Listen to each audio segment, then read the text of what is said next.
આજની 15 તારીખની તમામ ગાયોની માહિતી હું આપી દઉં છું। આ ગાય ગાભણમાં છે, બીજા વેતરમાં વિયાશે, 100 થી 100 આપણી જવાબદારી રહેશે। પ્લસ નંબર ગાય બીજા નંબરની, આ ગાય ગાભણમાં છે, ગાય ખૂબ જ સારી છે। અને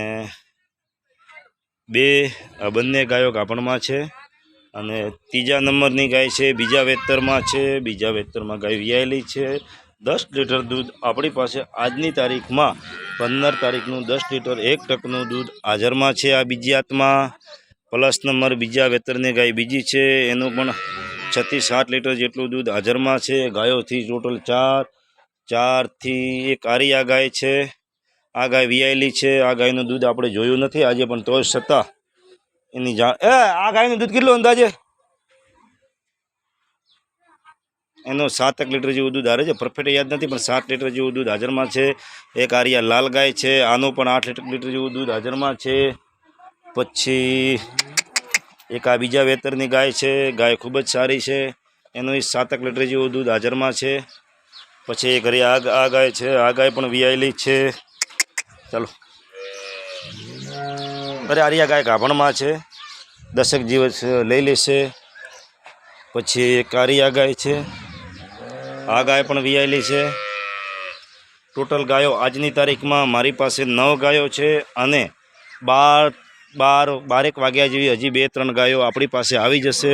તમામ આપણી પાસે લોકલ ગાયો મળી રહેશે।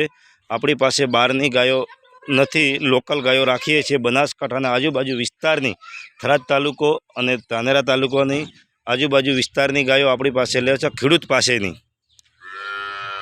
અને ગરમી ન લગાડે તેવી ગાયો છે। અને 2 ટાઈમ ફૂલ દોરાવવાની તમારી ફરજિયાત રહેશે। અમે એક ટાઈમ કહીએ તો અમારું માનવાનું નહીં, તમારે 2 ટાઈમ દોઈ અને ગાયો લઈ જવી। અને જાભણ હશે એની 100 થી 100 જવાબદારી અમારી રહેશે।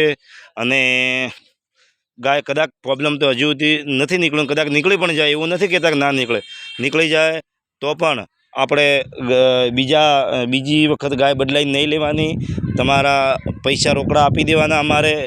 અને બીજી ગાય ઈચ્છા હોય તો પછી લેવી, અને પણ જે એ ગાયનો કોઈ પ્રોબ્લેમ નીકળે જાભણ ગાયમાં, તો એ ગાયના પૈસા આપણો વ્યવહાર પટાવી અને પછી બીજી વાત આપણે થશે। ચલો જય માતાજી। આજની 15 તારીખની ગાયો આટલી છે, જે પણ હમણાં આવશે ગાયો એના પણ વિડીયો હું મૂકતો રહીશ। ચલો જય માતાજી।